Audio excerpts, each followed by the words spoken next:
sans arrêt.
Ah oui, tu te demandes qu'est-ce qu'on fait. Et oui. Qu'est-ce qu'elle fait, maman? Comment tu t'appelles? Je m'appelle Janine. Janine comment? Janine Trignol, née Mazoudier. D'accord. Voilà. Quand est-ce que tu es née? Le 21 février 1937. Tu es née à Nîmes? Oui, Et tu as fait tes études à Nîmes? oui. Au lycée Feuchère. Le lycée de jeunes filles. Parce qu'il y avait le lycée de garçons en bas du boulevard Amiral Courbet. Donc au lycée Feuchère. Je faisais le trajet tous les jours, 4 fois par jour, de la rue Docteur Calmette jusqu'à l'avenue Feuchère. Le lycée existe toujours? Oui, mais c'est un collège. C'est le collège Feuchère. Mixte. Parce qu'avant, c'était pas mixte. C'était les premières classes. Même un peu plus tard. Non, ils sont partis. Qu'est-ce qui s'est passé pendant ta scolarité? Début 43, si je ne me trompe pas, les Allemands sont venus réquisitionner le lycée. Donc un beau matin, le sonnerie a retenti et tous les élèves devaient se mettre en rang dehors, devant les classes. Et j'ai le souvenir, la classe où nous étions était au fond de la cour. On s'est tous rangés 2 par 2. Et la directrice est passée, escortée par l'officier allemand. Et j'ai toujours gardé dans ma tête l'image de cet officier qu'on voit dans les films. Mais il avait une badine et il avait des bottes en cuir et à certains moments il tapait sur ses bottes. C'est même pas des bottes qu'ils avaient, je sais pas, je crois que c'était juste des couvre-jambes, je sais plus, c'était des bottes, ça leur remontait jusqu'au genou. C'était pour moi, enfant, c'était très impressionnant. Cet homme qui avait une badine, qui se tapait les jambes. J'ai su plus tard que ça s'appelait une badine, puis que c'était, logiquement, ce sont les écuyers, les cavaliers à cheval qui ont ça. Et qu'est-ce qui s'est passé après? Quand les Allemands occupaient le lycée, c'était les garçons qui allaient à l'école le matin et nous les filles, on venait l'après-midi. Donc la classe de 11e Nous, on avait lieu l'après-midi, on rentrait par derrière le collège de Daudet. Et chez toi, qu'est-ce qui s'est passé? Ah ben, il s'est passé que mon père avait été arrêté. Il était résistant? Non, ça devait être une forme de résistance économique. Il travaillait pour un très gros négociant en vin qui était sur Nice. Et on appelait ça le marché noir. Donc, il a été arrêté, envoyé dans la prison de Nîmes. Comment ça s'est passé, son arrestation? Ah ben, ma mère m'a dit, va voir au garage, parce que la maison faisait l'angle de la rue Docteur Calmette et de la rue Quatrefages, et notre garage se trouvait dans la rue Quatrefages, sous les fenêtres de la salle à manger. Et maman m'a dit, va voir, sors et va voir au garage. Et quand je suis arrivée au coin de la maison, il y avait un homme, en imperméable avec un chapeau. Il y en avait un au coin de la maison, il y en avait un en face au coin du dépôt des tramways, et un autre, quand je suis revenue à la maison, un autre à la rue des Marronniers. Et quand j'ai dit ça à maman, il y avait ma mère, je sais qu'elle s'est précipitée. Et quand mon père est arrivé en voiture à 6 heures, eh ben, ils l'ont arrêté quand il a sa descente de voiture et ils l'ont emmené. Exactement comme vous voyez dans les films. Arrestation. Une arrestation, exactement. Chaque fois que je vois ces scènes-là dans un film, je revois l'arrestation de mon père. À la Libération, qu'est-ce qui Ah oui, s'est alors passé? à la Libération, il s'est passé, il y avait eu plein de... je sais qu'un jour on était en ville et j'ai vu passer un camion avec des femmes dedans, que tout le monde, les gens criaient. Moi, enfant, je ne savais pas ce que c'était. Et ça, je l'ai su après. Ces femmes, on les a emmenées dans les arènes, ou devant les arènes, peu importe, et on les a tendues. Parce que c'était des femmes que les voisins accusaient d'avoir couché avec des Allemands. Enfin bon. Un jour, devant le lycée Feuchère, tout devant le trottoir, il y avait des grandes tentes blanches, comme on fait maintenant. Et après, maman m'a emmenée avec eux, puisque moi j'étais toujours avec eux. Et il y avait des grands panneaux, tu sais, disposés comme ça. Toc, toc, toc, avec plein de photos. Et accrochés, pour moi, c'était des pyjamas, à grosses rayures, blancs à grosses rayures. Et puis il y avait quelques personnes habillées avec ce pyjama. Et puis les photos étaient horribles. C'était des photos de gens maigres, torturés, d'amas et les gens s'arrêtaient en disant on ne savait pas. J'ai reçu beaucoup plus tard ce que c'était. Ça voulait dire, c'était les camps de concentration. Toutes les 3/4 de la population juive de Nîmes qui ont été arrêtés ont péri dans les camps à Ravensbrück ou à Auschwitz. Alors pour partir d'un souvenir comme ça, je vais faire un bond en avant, bien longtemps en avant, mais qui a un rapport à ce qu'on vient de parler. Des gens déportés, on les déportait, ils les mettaient dans des wagons à bestiaux. Oui. Tu sais ce que c'est que ces wagons à bestiaux? Ces wagons fermés. Donc quand nous avons habité à Montélimar, de 68 à 71, mais de 70 à 71, on a habité en pleine campagne.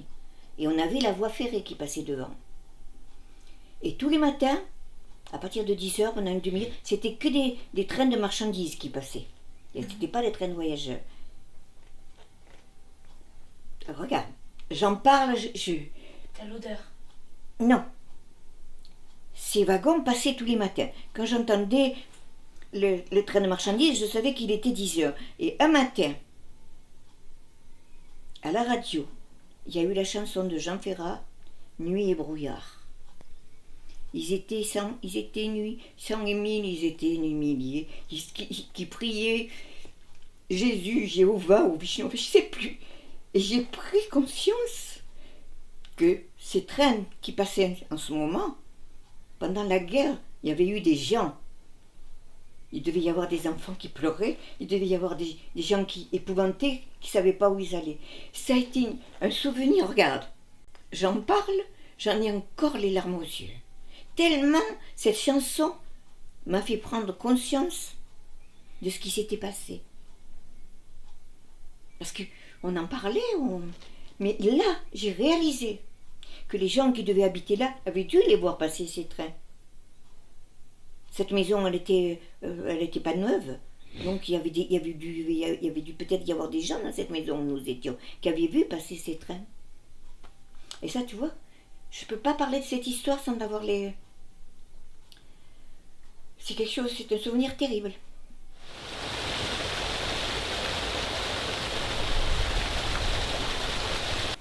Les choses ont commencé à rentrer dans l'ordre puisque la ville était libérée et tout.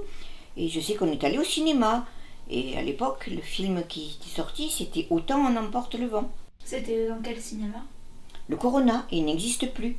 Le Corona était au square de la Couronne, c'est pour ça qu'il s'appelait le Corona, à l'angle où maintenant il y a une salle de sport. Et en face, qui s'est ouvert après, qui a rouvert un cinéma qui s'appelait le Luxe, qui donnait sur la rue Notre-Dame. Il s'appelait le Luxe parce que l'hôtel au-dessus, c'était l'hôtel du Luxembourg. Et après, qui est devenu le Vox. Qui est devenu le Vox. Quand t'allais au théâtre, parce que le théâtre, il est le théâtre de ville aujourd'hui, c'est pas le... Ah non, c'était le théâtre, là où il y a le carré d'art. Parce que Et le théâtre de Nîmes a brûlé. C'était une cantatrice belge. Son beau-fils, le directeur du théâtre, ne l'avait pas embauché dans les chœurs pour un opéra où elle devait jouer, je ne sais pas ce que c'était. Donc, par dépit, elle a voulu empêcher la représentation, elle a mis le feu au décor. Mais, logiquement, la salle, tu te rappelles, quand je t'ai emmené à Paris, au théâtre du Châtelet, tu te rappelles comment était le théâtre, avec les peintures au plafond, le lustre. Bon, le théâtre de Nîmes était pareil. Donc, pour protéger l'arrière, les coulisses du théâtre, il y avait un rideau métallique, mais qui était toujours levé. Là, quand ils ont voulu faire baisser le rideau pour protéger la salle quand le théâtre a pris feu des décors, le rideau de fer n'a pas fonctionné, donc le feu a gagné le théâtre, et le lustre est tombé, le théâtre a brûlé. Voilà. Et là, j'étais aux Beaux-Arts. Donc les Beaux-Arts, c'est là où il y a le musée du Vieux-Nîmes maintenant. Donc c'était au dernier étage, tu montais un escalier et on avait les classes, c'était un plancher en bois, les classes étaient dedans, et au bout du couloir tu avais une espèce de fontaine avec un robinet, et quand tu faisais de la peinture, tu allais chercher l'eau. Et il y a un élève qui est allé chercher de l'eau, qui a aperçu par la fenêtre de la fumée, et d'un seul coup il y a quelqu'un qui a crié, il y a le feu au théâtre. Donc ça a été la débandade. Tout le monde a replié, on a pris nos cartons à dessert, et toutes les classes, on est tous partis en courant avec nos cartons, et on est arrivé devant le théâtre. Donc tout le groupe que j'étais, on s'est faufilé avec le carton, on était au premier rang, on a vu brûler le théâtre. Avant d'aller au collège moderne, au lycée Feuchères, pour passer dans la classe supérieure, si tu avais un professeur qui estimait qu'en cette matière-là, tu n'étais pas bonne, tu passais un examen de passage. Donc moi, je détestais l'anglais. Donc j'avais un examen de passage à faire en anglais au mois de septembre. Donc on m'a mis en pension pendant 4 ans, tous les étés. J'allais à la Joyeuse Nichée dans une pension d'enfants. Mais quand j'ai eu 14 ans, j'étais trop âgée. Donc j'avais, par l'intermédiaire du pasteur, mon père avait appris que le collège Sévenol, qui était protestant, faisait un cours d'étranger. C'est-à-dire que les élèves français pendant 3 semaines auraient des cours d'anglais et les élèves étrangers auraient des cours français. Donc je suis allée au collège Sévenol. Et c'est là que j'ai fait la connaissance de ton arrière-grand-père. Grand-père? C'est pas ton. Ah oui, ton grand-père. T'es ma grand-mère. Et oui, de ton grand-père, voilà. Parce que lui, il était d'Alger et là, lui, il était resté là pendant les vacances. Et en quelle année que vous êtes mariés? En 57. En août 7 août 57. Et vous êtes parti? Et je suis partie vivre en Algérie. J'ai quitté l'Algérie en 62 et parti en Allemagne. Et en Allemagne, Montélimar, l'Allemagne, Rennes. Et puis Nîmes. Et puis Nîmes. T'as bouclé la boucle. Voilà, j'ai bouclé la boucle. Et ça a changé, Nîmes, quand tu es revenu? Ah oui. Bien sûr que Nîmes avait changé. D'abord, avant que je parte, les tramways n'existaient plus, ça avait été des bus. Donc en face de chez mes parents, c'était plus les tramways, c'était des bus. Imagine les bus que tu vois maintenant, ils se garaient là, à la place des tramways. Et du coup, tu as vu le carré d'art quand tu es revenu, par contre. Ah oui? Non! Ah non!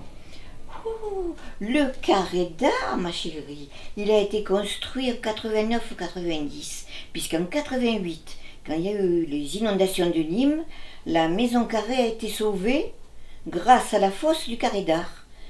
On était en train de construire le carré d'art. Et le carré d'art, mémorise, il y a des sous-sols. Donc ils étaient en train, comme là, de creuser tout le sous-sol. Toute l'eau de la fontaine qui a débordé, toute l'eau trop, ça a rempli ce trou. La ville a quand même été... Mais imagine que si l'eau qui est rentrée dans ce trou n'avait pas été là, c'était la maison carrée qui était dévastée.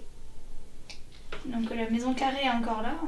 Ben, la maison carrée est encore là, mais les gens rouspétaient pour la construction du carré d'art, mais après beaucoup disaient, grâce au carré d'art, la maison carrée était sauvée. Parce que la maison carrée avait des grilles autour. Tu as l'ancien sol de la ville de Nîmes, hein, si tu te souviens, tu as des pavés tout autour de la maison carrée. C'est l'ancien sol de la ville. Et la hauteur des trottoirs, là, tu avais des grilles, comme tous les squares. Mais les inondations ont emporté les grilles.